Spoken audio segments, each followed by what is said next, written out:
وعلیکم السلام ورحمۃ اللہ وبرکاتہ۔ وعلیکم السلام ورحمۃ اللہ۔ الحمد لله رب العالمين والعاقبة للمتقين والصلاة والسلام على محمد وعلى آله وصحبه أجمعين. أما بعد فأعوذ بالله من الشيطان الرجيم. بسم الله الرحمن الرحيم.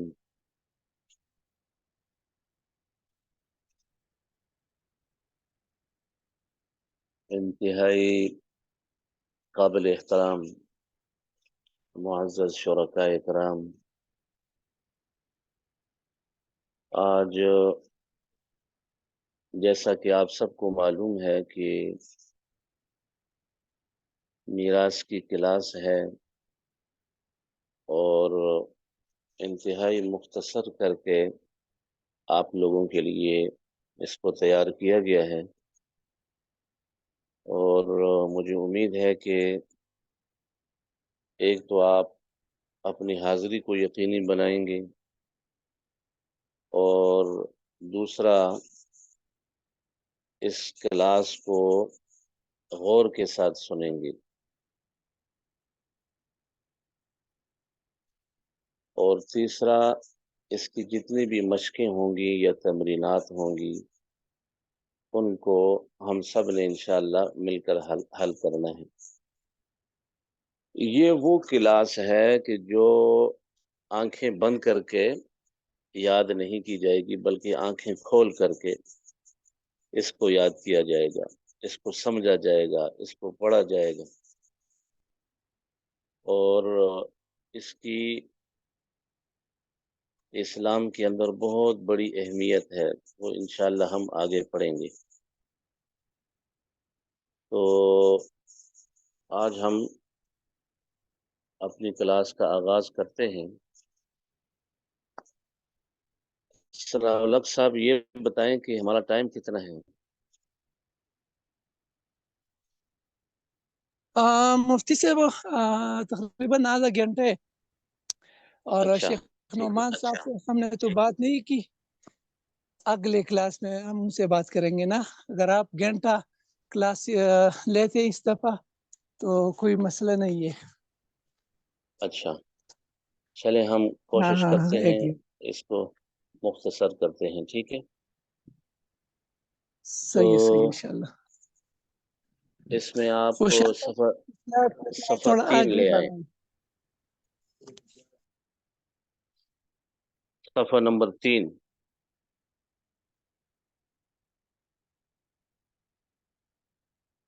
جی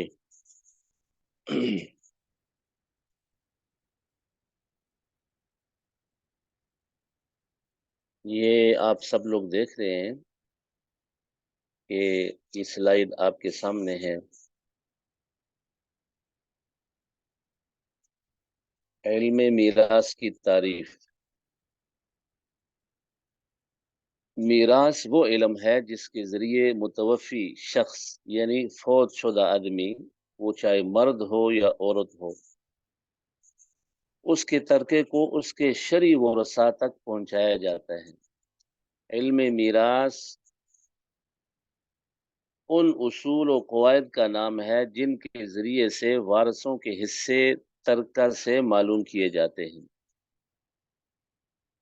اور اس علم کا موضوع وارث اور ترکہ ہے، یعنی زندہ لوگ اور فوت شدہ آدمی کا مال، اور غرض و غایت وارث کو اس کا شرعی حصہ پہنچ جانا ہے۔ یعنی مقصود یہ ہے کہ مرنے والا جو مال چھوڑ کر اس دنیا سے رخصت ہو گیا ہے، اس مال کو شریعت کے مطابق اللہ تعالیٰ نے جو حصے مقرر کیے ہیں ان ورثاء تک ان کو پہنچانا ہے۔ اب وارث ہونے کی شرائط، وارث کون ہے؟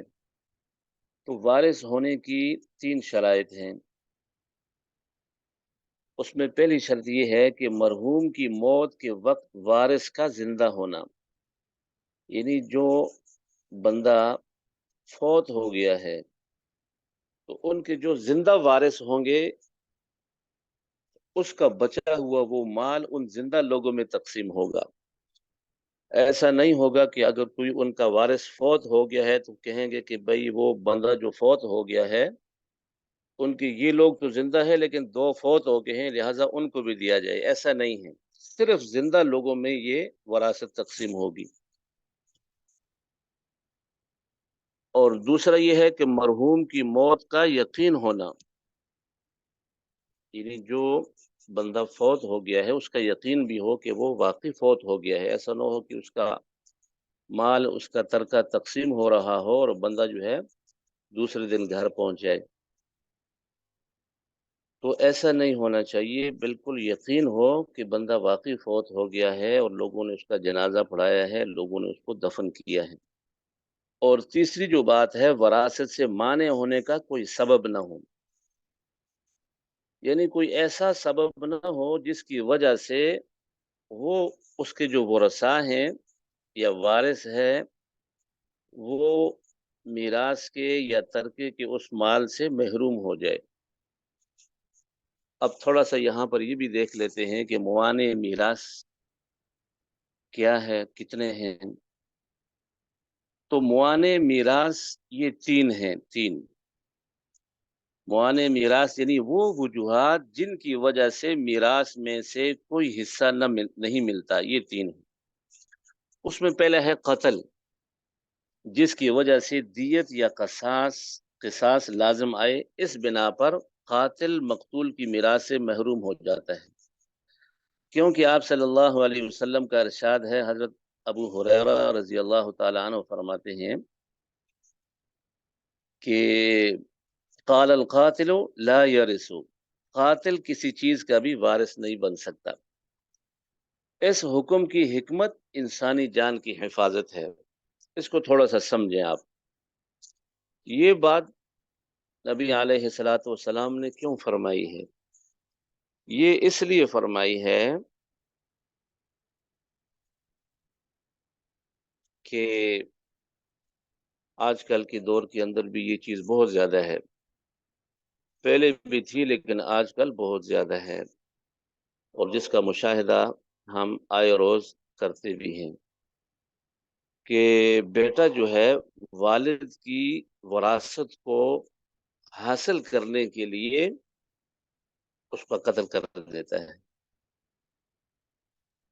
تو نبی علیہ الصلوۃ والسلام نے فرمایا ہے، شریعت پھر یہ کہتی ہے کہ اب یہ بیٹا جو ہے والد کی وراثت کا حقدار نہیں ہو سکتا ہے کسی صورت میں، چاہے اس سے غلطی سے ہوا ہے چاہے جان بوجھ کر کیا ہے، غلطی کا کوئی اعتبار نہیں ہوگا. اسی طریقے سے بیوی خاوند کو قتل کر دیتی ہے تو وہ بیوی جو ہے اب خاوند کی وراثت میں اس کا کوئی حصہ نہیں ہوگا. تو میرے خیال میں اتنا آپ سمجھ گئے ہوں گے کہ جو قتل کرتا ہے قاتل، تو شریعت نے پابندی لگا دی ہے کہ بھائی اس کو قتل کیا گیا ہے، اگر وہ اس کا رشتہ دار ہے تو اس کی وراثت سے، اس کے ترکے سے اس قاتل کا کوئی حصہ نہیں ہے. ہو سکتا ہے کہ اس نے اسی لیے اس کو قتل کیا ہو تاکہ اس کی جائیداد ہتھیا لے، اس کا مال لے لے، ٹھیک ہے، یا اس کا بینک بیلنس ہے یا اس کا کوئی اور ترکہ ہے، تو اس کو حاصل کرنے کے لیے اس نے اس کو قتل کیا ہے. تو لہٰذا اب اس کا کوئی حصہ نہیں ہے اس کے اندر. دوسری جو چیز ہے اختلاف دین، اور اس کے اندر بھی نبی علیہ الصلوۃ والسلام فرماتے ہیں کہ لا یرث المسلم الکافر ولا الکافر المسلم، یعنی مسلم اور غیر مسلم ایک دوسرے کے وارث نہیں بن سکتے. یہ بخاری اور مسلم کی حدیث ہے. یعنی مسلمان اور کافر چاہے وہ بھائی کیوں نہ ہو وہ ایک دوسرے کے وارث نہیں ہو سکتے. اتنی بات تو میرے خیال میں ہمیں سمجھ آ گئی ہے کہ مسلمان اور کافر، کسی مسلمان کا ترکہ اس کا کافر بھائی نہیں لے سکتا ہے اور کسی کافر بھائی کا ترکہ اس کا مسلمان بھائی نہیں لے سکتا. تیسری جو چیز ہے وہ غلام کا ہونا. آج کل چونکہ ایسی کوئی چیز نہیں ہے، لیکن جب تھی تو یہ حکم تھا اس کے لیے کہ غلام نہ خود وارث بن سکتا ہے اور نہ کوئی اس کا وارث، اس کی یعنی اس کے مال کا وارث بن سکتا ہے، کیونکہ اس کی کمائی مالک کی ملکیت ہے، اس کا تو کوئی مال ہی نہیں ہے، وہ جو بھی کماتا ہے وہ مالک کا ہے، اس لیے کہ وہ خود غلام ہے۔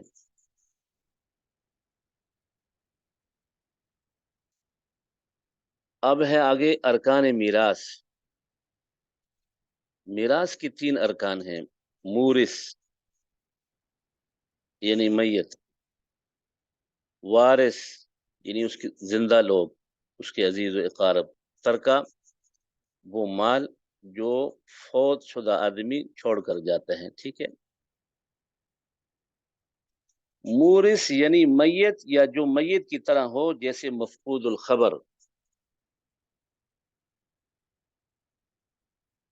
ایک ہوتا ہے میت جو آدمی فوت ہو جاتا ہے، دوسرا ہوتا ہے وہ فوت تو نہیں ہوا، پتہ تو نہیں ہے، کسی نے اس کا جنازہ نہیں پڑھایا، کسی نے اس کو دفن نہیں کیا، کسی نے اس کو کندھا نہیں دیا، کسی نے اس کی فوتگی کی اطلاع نہیں دی، لیکن بندہ غائب ہے، بندہ نہیں ہے۔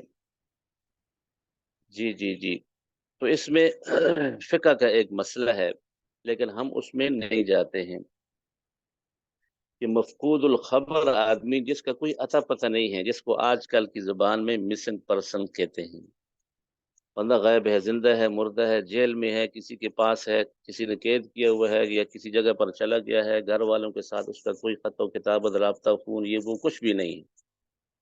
اب اس کا کیا کیا جائے؟ تو وہ بھی ایسے ہی ہے جیسے فوت شدہ آدمی، یعنی میت یا جو میت کی طرح ہو، یعنی اس کی زندہ مردہ کا کوئی وہ نہیں ہے، تو ایسے آدمی کا بھی ترکہ جو ہے یہ تقسیم ہوگا، لیکن یہ تقسیم کب ہوگا؟ تو اس کے لیے کیونکہ قرآن اور حدیث کے اندر کوئی ایسی خبر موجود نہیں ہے کہ جس سے ہم اندازہ لگا سکیں۔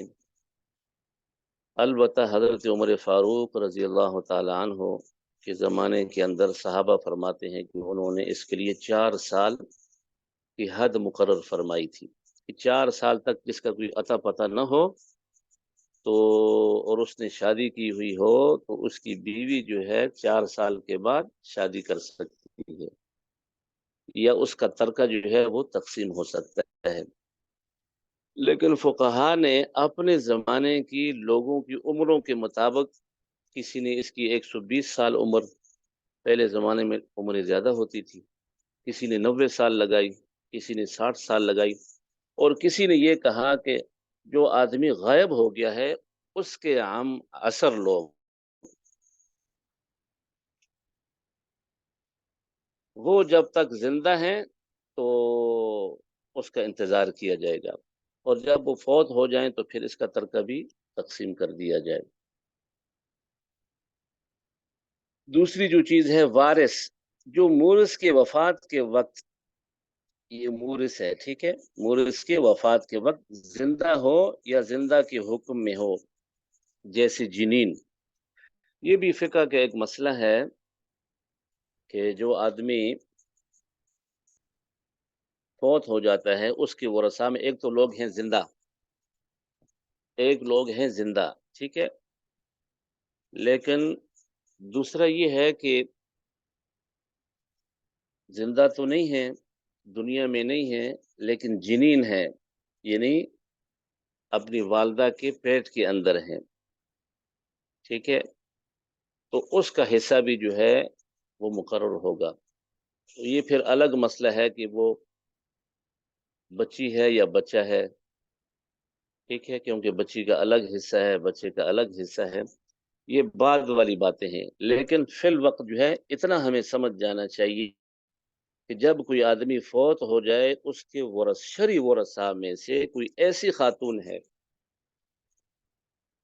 کہ جس کے پیٹ میں بچہ ہے، تو اس کا جب ترکہ تقسیم ہوگا تو اس بچے کا حصہ بھی جو ہے وہ متعین ہوگا۔ تیسری جو چیز ہے ترکہ، یعنی وہ مال جو میت اپنی ملکیت میں چھوڑ مرا ہے، یعنی وہ مال جب بندہ فوت ہو جاتا ہے تو اس کا جتنا مال ہے، ٹھیک ہے، چاہے وہ زمین ہے، چاہے وہ نقدی ہے، سونا چاندی ہے، گھر ہے، کاروبار ہے، پراپرٹی ہے، بلڈنگ ہے، جو بھی ہے یہ اس کا مال ہے، ٹھیک ہے۔ تو یہ تین چیزیں جو ہیں یہ ارکان میراث ہیں۔ آگے چلتے ہیں۔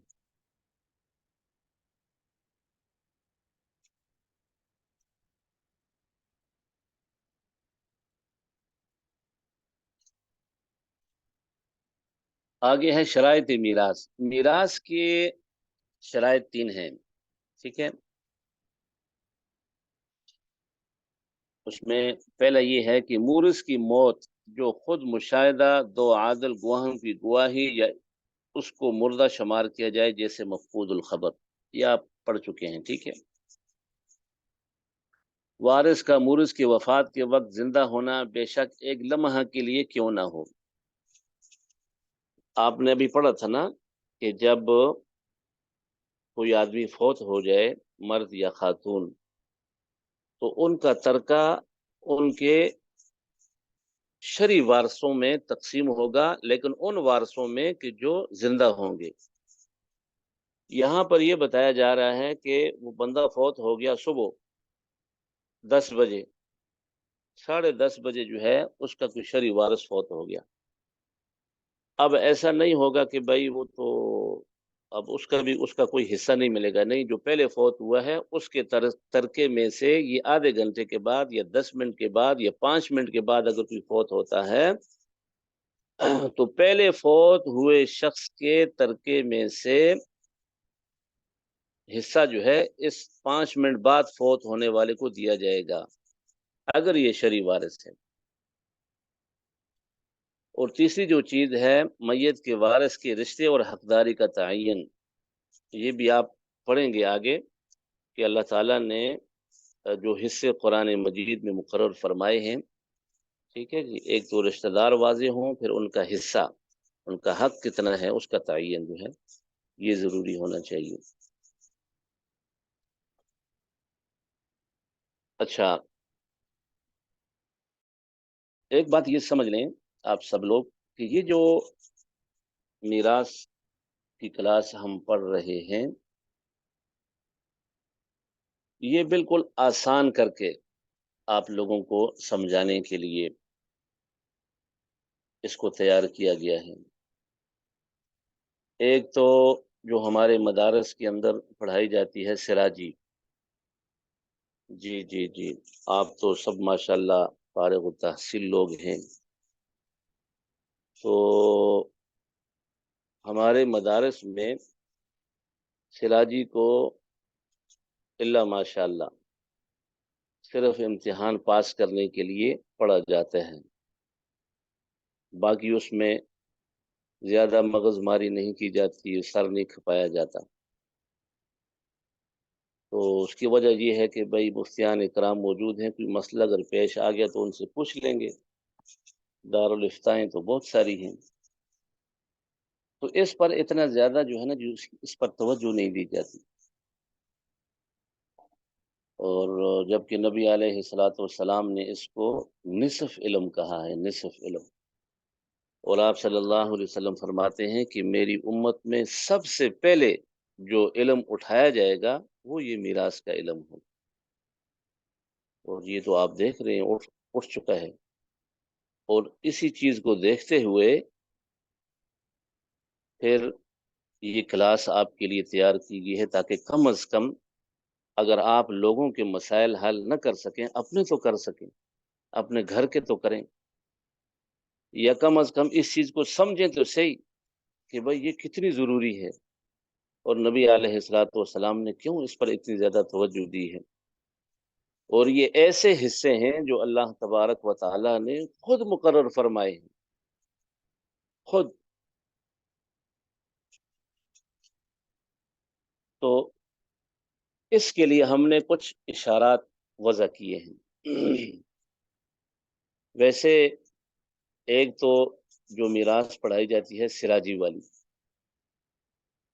دوسرا جو نظام ہے وہ ہر مسئلہ 100 سے، ہر مسئلہ 100 سے، یعنی ہر چیز کو 100% ہم تصور کریں، اور پھر ہم ایک جو ہے ایک طریقہ وہ ہے۔ دوسرا طریقہ ہے اشاریے والا، جو ہمارے یہ پٹواری لوگ کرتے ہیں، ٹھیک ہے، زمینوں کا حساب کتاب جو پٹواری لوگ کرتے ہیں، دوسرا طریقہ یہ ہے وہ اشاریے والا۔ اور تیسرا طریقہ ہے کہ ہر مسئلہ 24 سے، ہر مسئلہ 24 سے کیوں ہے یہ بھی آپ کو آگے بتاتے ہیں۔ ہر مسئلہ 24 سے، سمجھیں کہ یہ بھی قرآنی مسئلہ ہے، تو اس کے لیے کچھ اشارات وضع کیے گئے ہیں تاکہ آپ لوگ سمجھ سکیں۔ تو یہاں پر لکھا ہوا ہے ضابطہ تقسیم وراثت کے رموز و اشارات۔ تو اس میراث کی کلاس کے اندر یہ سب سے پہلے آپ کو جو نشان نظر آ رہا ہے ٹک کا، ٹک، ٹھیک ہے، جس کو ہم گڈ کہتے ہیں، اس کا یہ مطلب ہوگا کہ موجود ہے، یعنی وارث جو ہے یہ موجود ہے، ٹھیک ہے، اس کا ہم نے حصہ نکالنا ہے پھر۔ اور جو کراس ہے اس کے نیچے،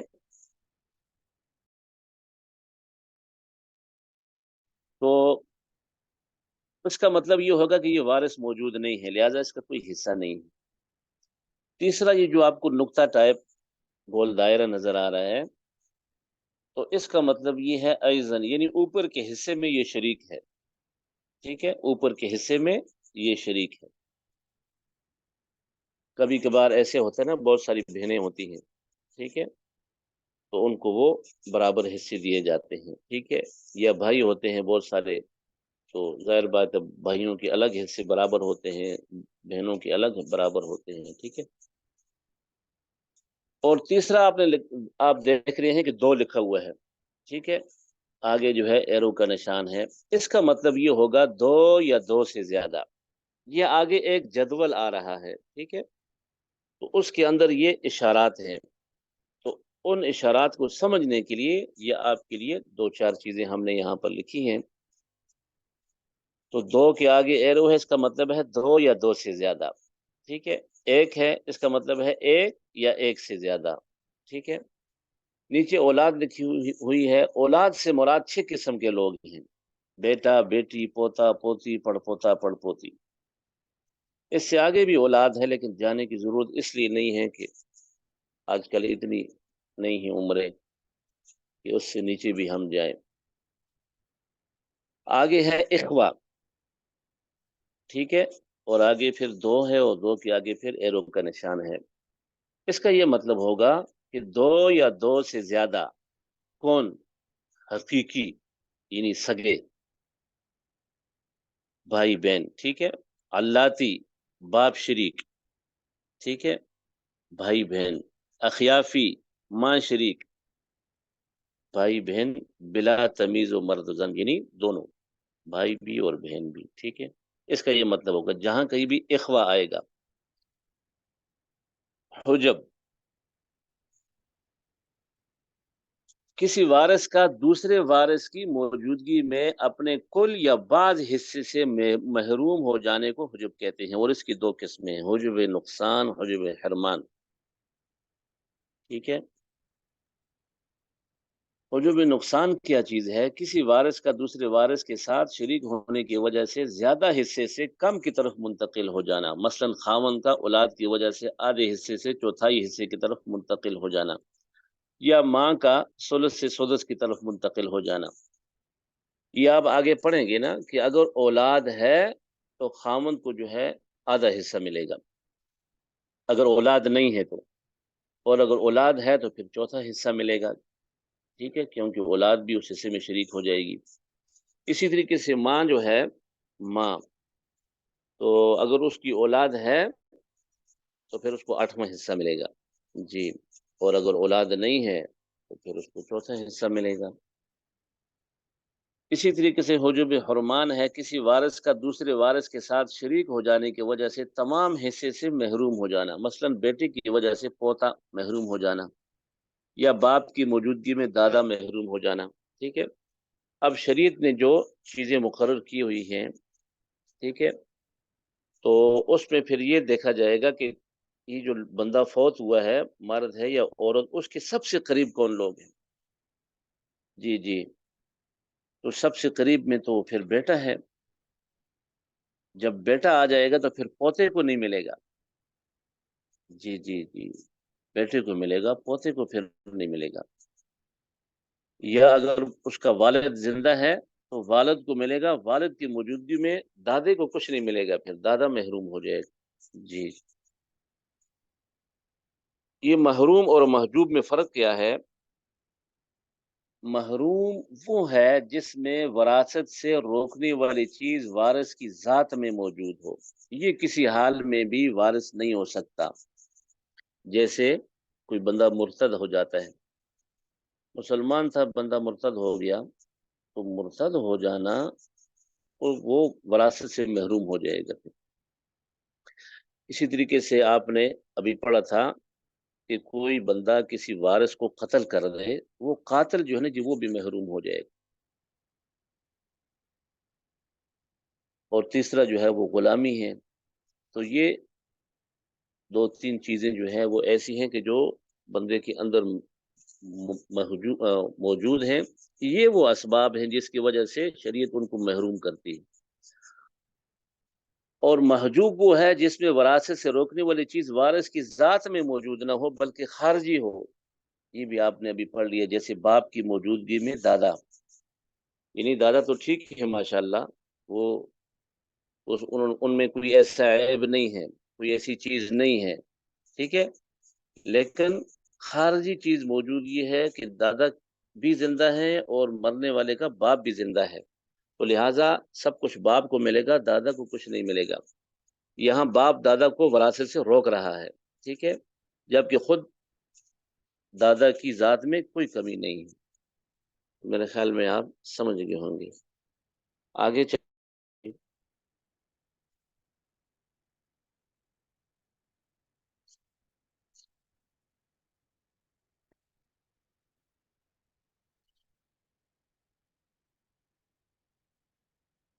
اچھا، یہاں پر لکھا ہوا ہے سہم. سہم یہ بھی میراث کی اصطلاح ہے، اور سہم کی جمع سہام ہے. سہم حصے کو کہتے ہیں جو کسی وارث کو میراث میں سے دیا جاتا ہے.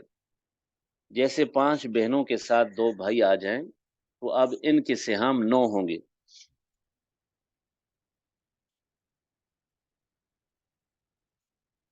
بھائیوں کے 2 اور بہنوں کے 1. اور یہ قرآن مجید کے اندر ہے، ذکر مثل حظ الانثیین، یہ پڑھیں گے آپ انشاءاللہ. تو ان میں سے ہر ایک کو جو حصہ ملے گا وہ اس کا سہم شمار ہوگا. یعنی بھائیوں کے 2 حصے ہوتے ہیں اور بہنوں کا 1 حصہ ہے، ٹھیک ہے. یہ اللہ تعالیٰ نے مقرر فرمائی ہے. رؤوس، ایک چیز آپ اور سنیں گے اس میں، رؤوس یہ رأس کی جمع ہے، سر کو کہتے ہیں. اس کی 2 قسمیں ہیں. ایک قسم ہے رؤوس حقیقیہ، جیسے 4 بیٹیاں، ان کو جو حصہ ملے گا وہ برابر چاروں میں تقسیم ہوگا، کیونکہ رؤوس 4 ہیں. یا 4 بیٹے جن کے ساتھ بیٹی نہ ہو تو بھی وہ 4 رؤوس ہیں، ٹھیک ہے. یعنی دونوں مکس نہ ہوں، 4 بیٹیاں ہوں یا 4 بیٹے ہوں، یہ رؤوس حقیقیہ ہیں، ٹھیک ہے. رؤوس اعتباریہ کیا ہے؟ جیسے اگر 4 بیٹیوں، پوتیوں، پڑپوتیوں کے ساتھ بیٹے، پوتے، پڑپوتوں میں سے کوئی ایک آ جائے تو بظاہر یہ 5 رؤوس ہیں، لیکن مذکر کو 2 سہم ملنے کی وجہ سے وہ 2 اور عورت 1 شمار ہوتی ہے، اس لیے یہ 6 بن کر رؤوس اعتباریہ کہلائیں گے. یعنی آپ کہیں گے کہ بھائی 4 بیٹے ہیں اور 6 جو ہے، 4 بیٹے ہیں اور 2 بیٹیاں ہیں، یہ ٹوٹل تو جو ہے نا یہ 6 لوگ ہو گئے ہیں، اور آپ حصے جو ہے وہ دے رہے ہیں 10.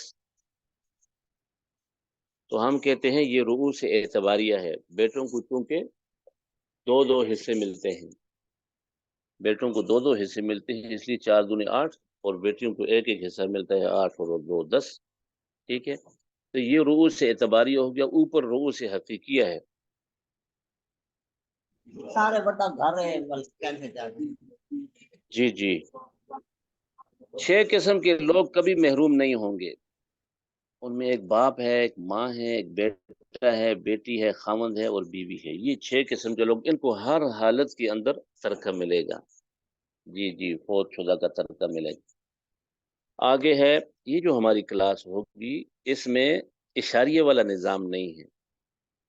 اس میں ہر مسئلہ 100 سے وہ والا نظام نہیں ہے. اس میں ہر مسئلہ 24 سے ہم حل کریں گے. جتنے بھی مسائل ہم حل کریں گے، ہر مسئلہ 24 سے حل کریں گے. جی جی، ذوی الفروز وہ ورثات جن کے حصے شریعت میں متعین ہیں، یہ کل 13 ہیں. 4 مرد اور 8 عورتیں. اب آپ کہیں 4 اور 8 12 ہو گئے، اور آپ نے تو 13 لکھے ہوئے ہیں. ٹھیک ہے، تو شریعت نے تو مقرر کیے ہیں، قرآن مجید میں تو یہی 12 لوگ ہیں. 4 مرد ہیں، 8 عورتیں ہیں. وہ کون کون سی ہیں؟ ٹھیک ہے، مرد کون کون سے ہیں؟ ایک ہے، دوسرا ہے دادا، تیسرا ہے ماں شریک اخیافی بھائی، اس کو اخیافی کہتے ہیں.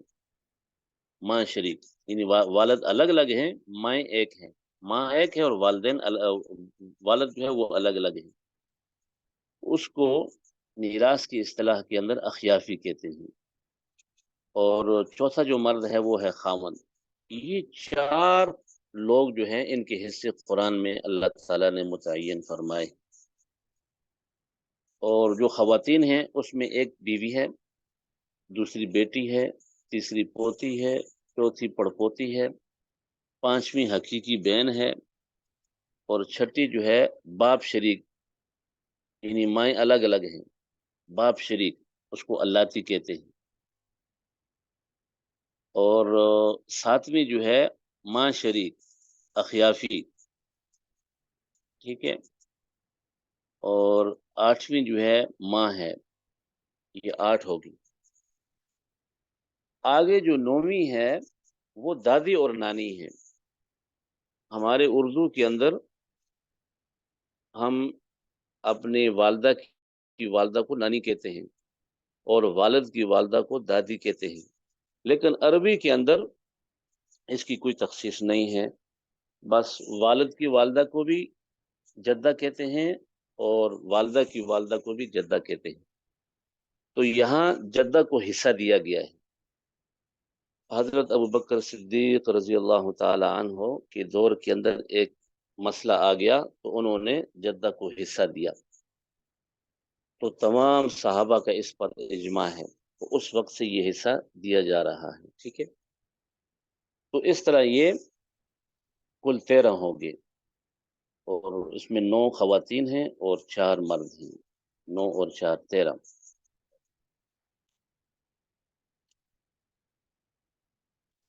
ذوی الفروز کی 2 قسمیں ہیں. ایک نسبی ہے جس سے میت کا رشتہ نسب کا ہو، یعنی خون کا رشتہ. دوسرا ہے سببی، جس سے میت کا رشتہ سببی ہو، یعنی سبب زوجیت، میاں بیوی. وہ پہلے رشتہ دار تو نہیں تھے، لیکن بعد میں جو ہے وہ سبب بن گیا. خاوند جو ہے وہ جاپان سے ہے، اور بیوی جو ہے وہ جرمنی سے ہے. اب خاوند بیوی بن گئے ہیں، سبب شادی ہو گیا، تو لہٰذا وہ بھی جو ہے نا اس کے اندر شامل ہیں. ٹھیک ہے، ذوی الفروز کے اندر. آگے عصبات ہیں، آپ پڑھیں گے عصبات. عصبات اسبہ کی جمع ہے. یہ میت کے وہ رشتہ دار ہیں جن کا حصہ شریعت کی طرف سے مقرر نہیں ہے، یعنی قرآن میں نہیں ہے. یہ ذوی الفروز سے بچا ہوا مال لیتے ہیں اگر ان کے ساتھ ذوی الفروز موجود ہوں، ورنہ یہ سارے کا سارا مال لیتے ہیں. یعنی وہ حصے جو قرآن میں اللہ تعالیٰ نے مقرر فرمائے ہیں، مرنے والے کے ان 12 یا 13 لوگوں میں سے کوئی بھی نہ ہو زندہ، جن کو ذوی الفروز کہا جاتا، تو پھر یہ سارا مال جو ہے یہ عصبات لے لیں گے، سارے کا سارا مال. ہاں جی. عصبات کی بھی پھر 3 قسمیں ہیں.